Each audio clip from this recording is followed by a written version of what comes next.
Just about a year ago now, I had done my first video game review on the piece of trash Ubisoft game that is Assassins Creed Valhalla. And now, a year later, I have come back with another piece of trash Ubisoft game review titled Farcry 6.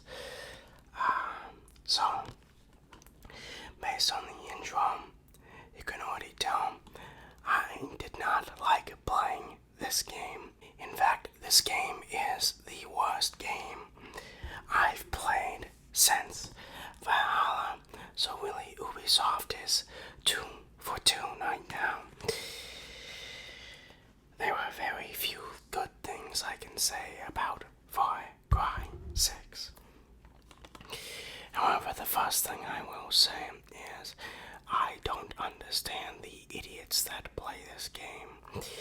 I see some reviews giving this game a 7 out of 10, a 8 out of 10, or some may have even given it a 9. I don't understand what game these people are playing because this game is nowhere near to that point. But before I start tearing this game into a new one, let's talk about the very few positive things that this game has. First thing that is good about this game is about the first 5 hours. I think the first 5 hours of this game is solid. The second good thing about this game are the Castillo scenes. The Castillo scenes are undoubtedly probably the best part of this game, though it comes with its own caveat. So that's the second good thing about this game. The third good thing about this game is that it can get kind of wacky sometimes, and it can be like some sort of stupid fun. However, those are the only good things about this game. I haven't played a Far Cry game since Far Cry 4. I haven't played 5 or any of the spin-offs, so I've only played 3 and 4. So I was sort of excited to jump back into Far Cry 6 and see what they're doing. However, I did not realize that I would get stuck into a time vortex into 2011 because it felt like I was playing Far Cry 3 again, but a far cry from Far Cry 3. What? Okay, let's first talk about the story here. The story here is pretty generic. It's mostly like every Far Cry game in existence. In fact, it pretty much follows Far Cry 4. Dictator, you gotta get rid of him. Do it. There you go. You win. And so you will go on these missions to recruit people to your cause. However, what I found is that quite interesting is that the 3 groups that you recruit to your cause, to Libertad, are pretty much basically the same missions stringed together. So you will go to an area, right? And you will meet this group that you must recruit. And at first, they don't like you. They don't want to be recruited to your team. So you do a couple missions for them. Just a couple, side missions, really. And then they eventually begin to warm up to you a little bit.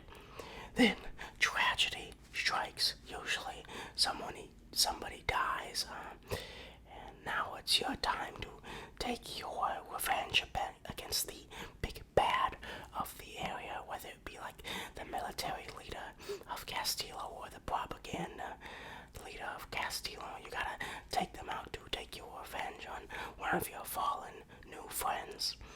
And then once you do,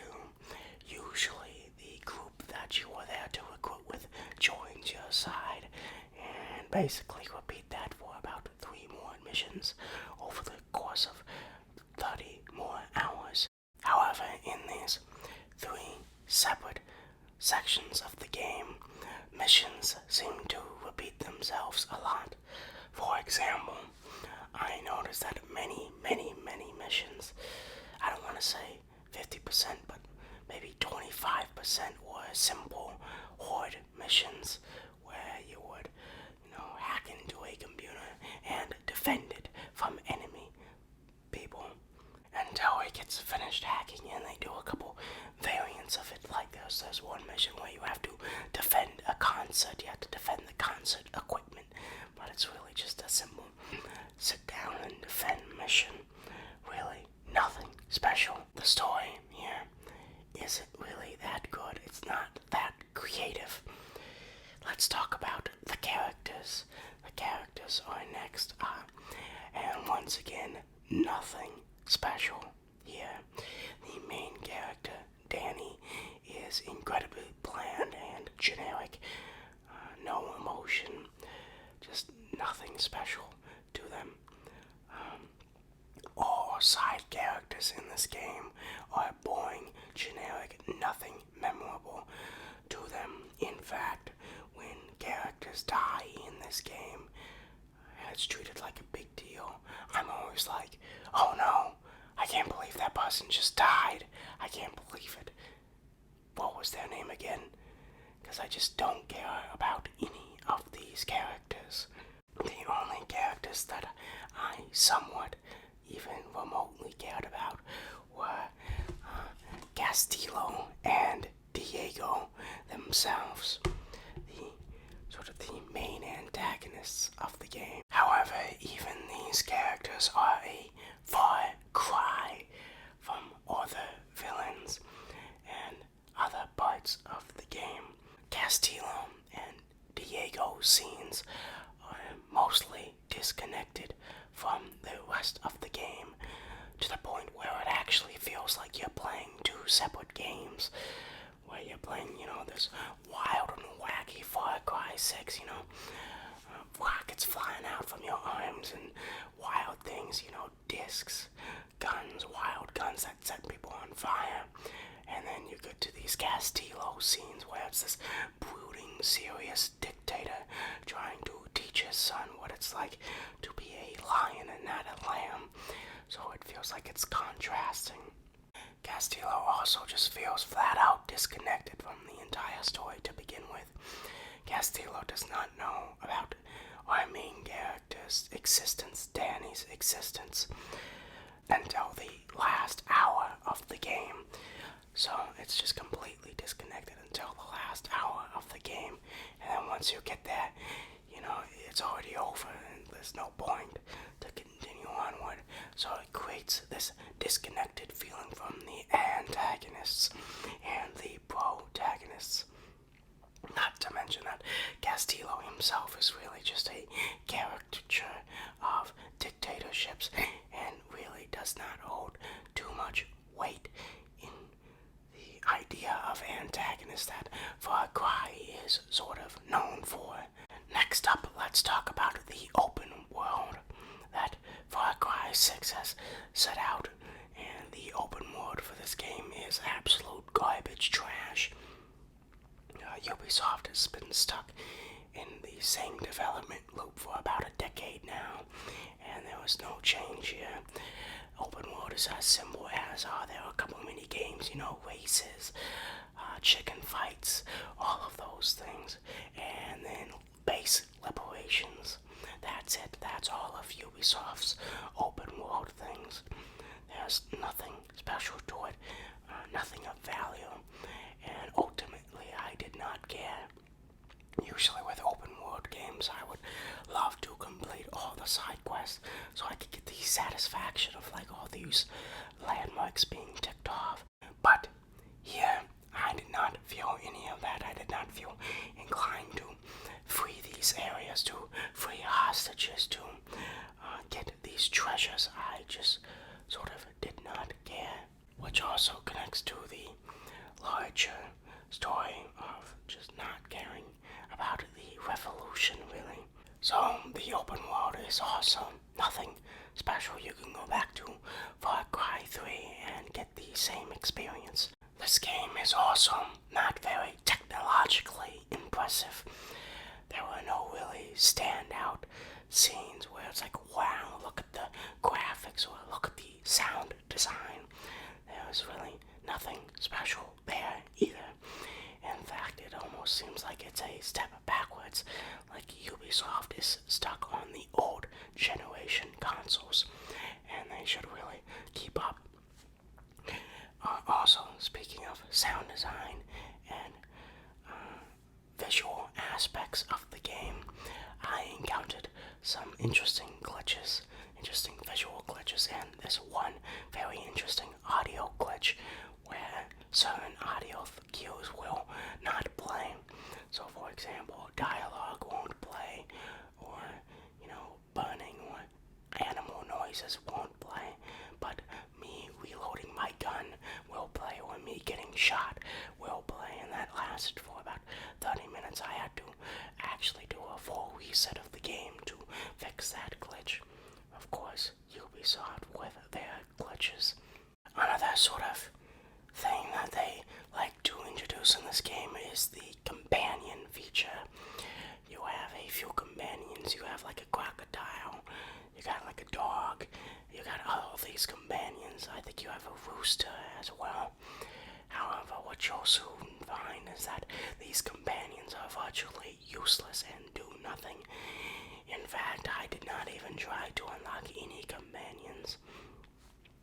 You will find that you won't even notice that your companion is missing, and you will probably go to complete the game without any companion by your side. And then finally, before we wrap up this quick review, I would like to mention that I feel that this game's ending really beat us out. It sort of gives the ending of, that's it, that's the ending that they chose, and then it's just over. So I felt like this game really could have worked on its ending as well. So overall, what did I think of Far Cry 6? Bland, generic, boring, excruciating to get through. There were many times where I really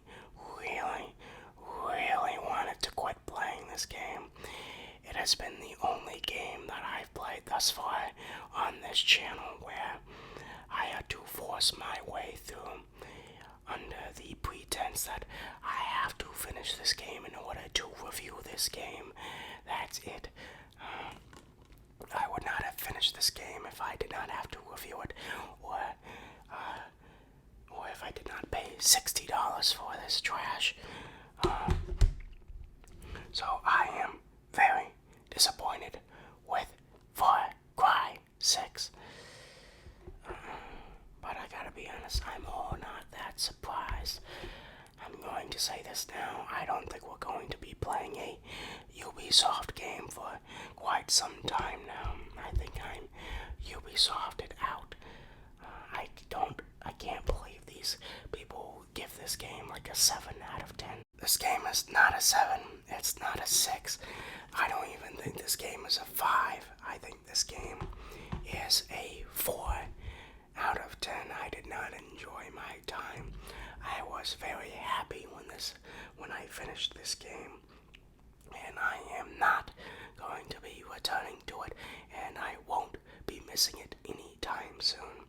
Please skip this game, or at least get it at a discounted price of like maybe $20, maybe even cheaper than that. It is not worth $60. And in fact, I actually liked Valhalla more than Far Cry 6, simply because it has that sort of historical theme to it, and I'm just a big fan of history. So, please, just honestly don't buy a Ubisoft game. What are you doing there? All trash at this point. So, a 4 out of 10 from our friends over at Ubisoft with Far Cry 6. Well, that's it for the Far Cry 6 review. I will see you next time. I love you enough to play through Far Cry 6, the most excruciating pain I've been through in a very long time. Bye bye. I didn't repeat it this time. Wow.